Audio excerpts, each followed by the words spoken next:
বন্ধুরা, তোমরা সবাই ভালো আছো তো? আজকে আমি একটা গল্প বলবো, গল্পটা শুনে বলবে কেমন হয়েছে। ভালো থাকবে আর খুশি খুশি থাকবে। বন্ধুরা, তোমরা সবাই কেমন আছো? আজকে আমি একটা গল্প বলবো। গল্পের নাম অসত্য গাছ, ছয় বউ ও রাক্ষস। এক মুড়ল ছিল, তার ছয় ছেলে, আর সেই ছয় ছেলে ছয় বউ ছিল। ছেলেদের মা তার বউদের দু চোখে দেখতে পারত না। সারাদিন বউগুলোকে খেটে মরত। সন্ধ্যার সময় তাদের শাশুড়ি ছয় বউকে 6টা তেঁতুলের পাতায় করে ভাত দিত। তেঁতুলের পাতায় আর কত ভাত ধরবে? সে ভাত খেয়ে তাদের পেট ভরত না। শাশুড়ি বাড়ির গিন্নি, তার ছেলেগুলো আবার মায়ের খুব বাধ্য। কাজে বউয়েরা স্বামীর কাছে শাশুড়ির অত্যাচারের কথা বলতে সাহস করত না। এইভাবে বেশ কিছুদিন কেটে গেল। একদিন পাড়ার এক মুড়লের ছেলের বিয়েতে তাদের সকলের নিমন্ত্রণ হলো। তখন শাশুড়ি তার ছয় বউকে নিয়ে বিয়ে বাড়িতে গেল। ছয় বউ মনে করলো অনেক দিন পরে আজ পেট ভরে খেয়ে বাঁচবে।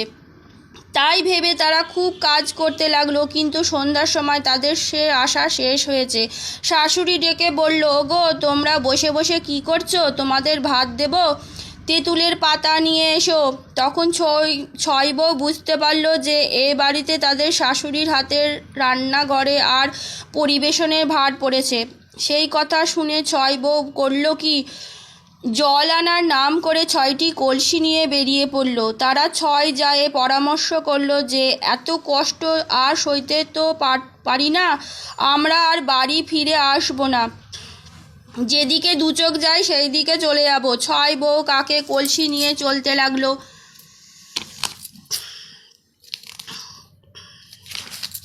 চলতে চলতে এক নিবিড় জঙ্গলের মধ্যে এসে পড়ল। সে জঙ্গলের মধ্যে দিয়ে যেতে যেতে দেখলো এক প্রকাণ্ড অট্টালিকা। অট্টালিকার দরজা ঠেলা মাত্র অমনি খুলে গেল। ছয় বউ অট্টালিকায় ঢুকে দেখে যে সেখানে কোনো লোকজন নেই, কিন্তু সে বাড়িতে অনেক ঘর। সে সব ঘুরে ঘুরে মানুষ, তরকারি, জিনিসপত্র সব রয়েছে। কোন ঘরে দেখে সে থালা থালা সন্দেশ রয়েছে, কোনো ঘরে দেখে হাঁড়ি হাঁড়ি ভাত, হাঁড়ি হাঁড়ি ডাল তরকারি, কোনো ঘরে ভারে ভারে ছানা ঘি, কোনো ঘরে বস্তাবন্দি কাপড়, কোনো ঘরে কলসি কলসি মোহর, সবই রয়েছে, কিন্তু মানুষ নেই। সেই সব দেখে ছয় বউ খুব আশ্চর্য হয়ে গেল। তখন তাদের খুব খিদে পেয়েছিল। তারা তো আগে পেট ভরে সব খেয়ে নিল, তারপর খুব ভালো করে পালঙ্কের ওপর ভালো বিছানায় শুয়ে ঘুমাতে লাগলো। সকালবেলা ঘুম থেকে উঠে দেখে সমস্তই রয়েছে, কিন্তু তারা ছয় বউ ছাড়া আর কোনো লোক নেই। কে যে রান্না বান্না করছে, কে যে সব জিনিস আনাচ্ছে, তার কিছুই ঠিক নেই। তারা ছয় বউয়ের তো দিন কয়েক মনের সুখে নানা রকম জিনিস খেতে লাগলো। সেখানে তাদের কোনোই কষ্ট থাকলো না।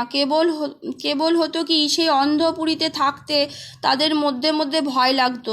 সেই ছয় বউ করতো কি, যখন চান টান করতো বাইরে যেত, তখন তাদের মধ্যে একজন সেই বাড়িতে থাকতো। একদিন সন্ধ্যার সময় 5 বউ পুকুরে গা ধুতে গিয়েছে, আর ছোট বউ বাড়িতে রয়েছে। ছোট বউ একটা ঘরের মধ্যে গিয়ে দেখে কি, সেই ঘরে একটা খাটের ওপর একটা বছর 2 এর ছেলে শুয়ে আছে। সেই খাটের নিচে একটা কানা ভাঙা মাটির ভাঁড় রয়েছে। ছোট বউ শুনল যে সেই 2 বছরের ছেলেটি খোনা স্বরে ভাঁড়টাকে জিজ্ঞাসা করছে, বোচাখুরি কতদিন? সেই কানা ভাঙা ভাঁড়টা অমনি বলে উঠল, খাড়া, খেয়ে খেয়ে তেল বারুক, এখন কেবল হাড়। এই কথা শুনে তো ছোট বউয়ের মনে ভয় হলো। সে আস্তে আস্তে সেখান থেকে চলে এলো। তারপর আর 5 বউ এলে তাদের সব কথা সেখানে বলল। তারা তো ছোট বউয়ের কথা বিশ্বাসই করতে পারলো না, কিন্তু তারপর একদিন করে বাড়িতে থেকে আর 5 বউ সেখানেই ছেলেদের আর কানা ভাঙা ভাঁড়ের কথা শুনতে পেল। সকলেই তারা বিশ্বাস হলো যে সে বাড়িতে ভূত না হয় মায়াবী রাক্ষস আছে। তারা ভাবলো যে শিগগিরই যদি এখান থেকে পালানো না যায়, তাহলে রাক্ষসের হাতে মারা যেতে হবে। পরদিন সকালে ছয় বউ মিলে বলাবলি করতে লাগলো যে অনেক দিন মাথা ঘষা হয়নি, মাথায় বড্ড ময়লা জমেছে, আজ 6 জনকে মাথা ঘষতে পুকুর ঘাটে যেতে হবে। বাড়ি ফিরতে বোধহয় সন্ধ্যা হয়ে যাবে। এরকম বলাবলি করার মানে এই যে রাক্ষসেরা যদি তাদের কথা শুনে, তাহলে যেন মনে না করতে পারে যে তারা পালাচ্ছে। তারপর 6 বউ 6টা কলসিতে করে মোহর আরও অন্যান্য জিনিসপত্র যে যত পারল নিয়ে বেরিয়ে পড়ল। তারা রাস্তা বরাবর চলতে লাগলো। চলতে চলতে পিছনে ফিরে দেখতে লাগলো রাক্ষস আসছে কিনা। এক প্রকাণ্ড অশ্বত্থ গাছের তলায় এসে সন্ধে হলো। 6 বউ জানতো যে অশ্বত্থ গাছে দেবতা বাস করেন।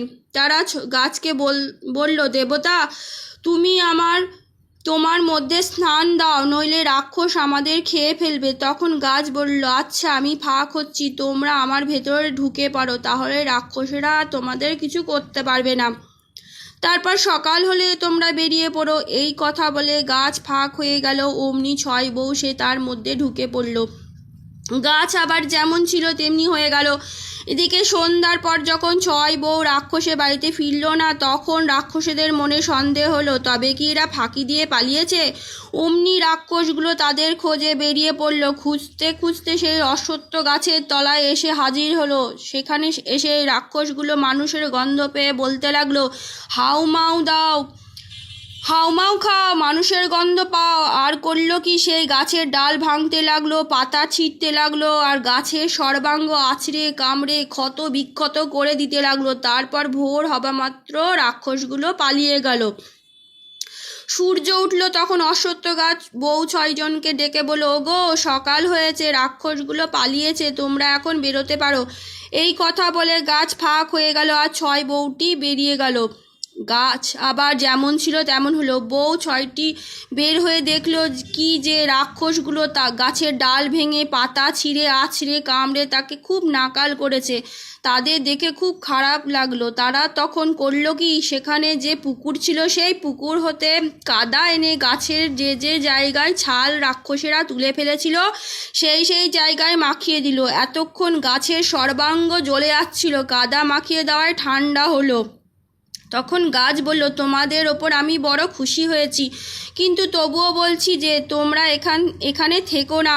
এখানে থাকলে রোজ রোজ রাক্ষসগুলো এসে আমার ওপর অত্যাচার করবে। তোমরা এই জঙ্গলের পশ্চিমে যে বন আছে সেইখানে চলে যাও। তখন 6 বউ এক এক আঁচল মোহর দিয়ে গাছের পুজো করে সেখান থেকে চলে গেল। তারপর অশ্বত্থ গাছে যে বনে যেতে বলেছিল সেই বনে গিয়ে জঙ্গল কাটিয়ে প্রকাণ্ড এক বাড়ি তৈরি করলো। আর ওইখানে অনাবাদি জমি আবাদ করিয়ে 6 বউ মিলে একবারে সুখেই থাকতে লাগলো। তাদের বাড়ির চারিদিকে অনেক প্রজা বসানো হলো, অনেক দাস দাসী হলো। তখন তাদের নাম হলো জঙ্গলকা রানী। এমন সময় সেই 6 বউ এক শ্বশুরের শারীরিক অবস্থা খুব খারাপ হয়ে পড়ল। শেষে এমন হলো যে দুবেলা আহার জোটে না। তখন মোড়ল আর তার স্ত্রী আর 6 ছেলে মজুর খেতে লাগলো। হঠাৎ দুর্ভিক্ষ আরম্ভ হলো। মজুর খেটে যে পয়সা পাওয়া যেত তাতে তাদের 8 জনে চলতো না। ঠিক সেই সময় জঙ্গলকা রানী তাদের অট্টালিকার সামনে প্রকাণ্ড এক পুকুর কাটাতে লাগলো। রানীরা ঢেরা পেটিয়ে দিল যে পুকুর কাটাতে অনেক মাটি তুলতে হবে, সেই জন্য অনেক মজুরের দরকার। এক ঝুড়ি মাটি কাটতে পারবে তাতে অনেক ভালো টাকা মজুরি দেওয়া হবে। সেই কথা শুনে মোড়লের কানে পৌঁছে গেল। তখন তারা 8 জনে মিলে সেই পুকুরের মাটি কাটতে চলল। একদিন দুপুরবেলা 6 যায় ভাত খাওয়ার পর পান খাচ্ছে আর ঘরে বসে জানলা দিয়ে মজুরদের মাটি কাটা দেখছে। এমন সময় সেই মোড়ল আর তার স্ত্রী ও 6 ছেলে মাটি কাটবার জন্য সেখানে এসে হাজির। অন্যান্য মজুরের সঙ্গে মিশে তারাও মাটি কাটতে লাগলো। ক্রমে 6 বউ দেখতে পেল যে সেই মোড়ল আর তার স্ত্রী অতি কষ্টে মাটির ঝুড়ি মাথায় করে নিয়ে আসছে। তাই দেখে ছোট বউয়ের মনে ভারী মায়া হলো আর তাদের খুব চেনা চেনা মনে হলো। বুড়াটি যেন তার শ্বশুরের মতন আর বুড়িটি তার শাশুড়ির মতন। কিন্তু তার শ্বশুর শাশুড়ি যে মাটি কাটতে আসবে তার বিশ্বাসই করতে পারল না। তবু মনের খটকা গেল না। তখন করল কি, আর 5 জাকে ডেকে সে কথা বলল। তারা বলল, বুড়ো বুড়িকে দেখে তাদের শ্বশুর শাশুড়ি বলেই মনে হচ্ছে। এমন সময় তারা দেখতে পেল মোড়লের ছেলে 6টিও মাথায় ঝুড়ি করে মাটি বয়েছে। দেখেই বউয়েরা তাদের স্বামীদের চিনে ফেললো। বউয়েরা তাদের ডেকে পাঠালো। তারা যখন এলো তাদের তেল মাখিয়ে বেশ করে স্নান করানো হলো, ছেঁড়া কাপড় ছাড়িয়ে নতুন কাপড় পরানো হলো। তারপর দোতলায় একটি ঘরে তাদের জন্য খাবারের জায়গা হলো। যখন খেতে ডাকা হলো তখন তো ভয়ে তাদের প্রাণ যায় আর কি। তারা ভাবলো পুকুর কাটা শেষ হয়েছে, এখন বুঝি আমাদের কেটে পুকুরের পুজো রক্ত দেবে। তারা তো কাঁদতে লাগলো, কিন্তু কাঁদলে কি হবে, সেখানে তাদের আর কে আছে। শেষে আস্তে আস্তে দাসীর সঙ্গে দোতলায় উঠে খেতে বসলো, আর সেই 6 বউ পাশের ঘরে এসে বসলো। ছোট বউ মোটা গলার বুড়ো মোড়লকে অনেক কথা জিজ্ঞাসা করতে লাগলো। বুড়ো মোড়লও সব কথা জবাব দিল, আর শেষে বলল, আমার সেই 6 বউটি যেদিন চলে গেছে সেদিন থেকে আমাদের কষ্ট আরম্ভ হয়ে গেছে। আহা, আমার বউরাই ছিল ঘরের লক্ষ্মী। এই কথা বলে বুড়ো মোড়ল কাঁদতে লাগলো। তখন বউরা সেই ঘর থেকে এসে শ্বশুর শাশুড়িকে প্রণাম করে নিজেদের পরিচয় দিল, আর তারা যে কেমন করে এই বড়লোক হলো সে কথাও বলল। তাদের কথা শুনে বুড়ো বুড়ি ও তাদের স্বামীরা অবাক হয়ে গেল। তারপর সেই মোড়ল আর 6 স্ত্রী 6 ছেলে 6 বউ সেখানে তারপর সেই মোড়ল আর স্ত্রী 6 ছেলে 6 বউ সেখানে সেই বিরাট প্রাসাদে বসবাস করতে লাগলো। বুড়ো বুড়ি অল্প দিনের মধ্যে মারা গেল, আর ছেলেরা তাদের বউদের নিয়ে বেশ সুখে সংসার করতে লাগলো। আজকের মতন গল্প এটুকুনি। কেমন লাগলো জানাবে, ভালো থাকবে, খুশি থাকবে, আনন্দে থাকবে।